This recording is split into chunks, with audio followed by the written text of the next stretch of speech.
Hello အားလုံးပဲမြင်နေလားပါဒီနေ့ကတော့အရသာရှိတဲ့ငဖက်ဟင်းလေးချက်မှာပဲဖြစ်ပါတယ်လိုက်ကြည့်ပေးကြပါဦးတဲဦးပူလာပြီဆိုတော့စီလေးများများလေးထည့်စနွေးမုတ်ကြိတ်ထားတဲ့ကြက်သွန်ကြက်သွန်မြို့တီချားလေးဒီတက်မှာပဲဖြစ်ပါတယ်အယောင်လေးလှအောင်ရောင်တင်မုတ်လေးနဲ့ဆုံးထည့်ပါမယ်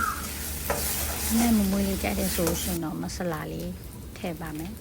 မကြိုက်တဲ့သူကတော့မထည့်နဲ့ပေါ့ဒီလိုရောင်ပြောင်းလာပြီဆိုလို့ရှိရင်ကြော်ထားတဲ့ငဖက်လေးကိုထည့်လို့ရပါပြီဆရာကအနေနဲ့ကတော့စားရယ်အချုံမုတ်ရယ်ဒီလောက်ပါပဲတားမိုးကတော့မသုံးလို့မထဲတော့ဖောအုပ်ပြီးတင်ထားလိုက်ပါဒီပြန်လာပြီးဆိုလို့ရှိရင်ဒီလေးထည့်လိုက်ပါအရင်လေးနဲ့ဆိုတော့ဒီလေးစားတဲ့အခါနေစားလို့ရအောင်ပေါ့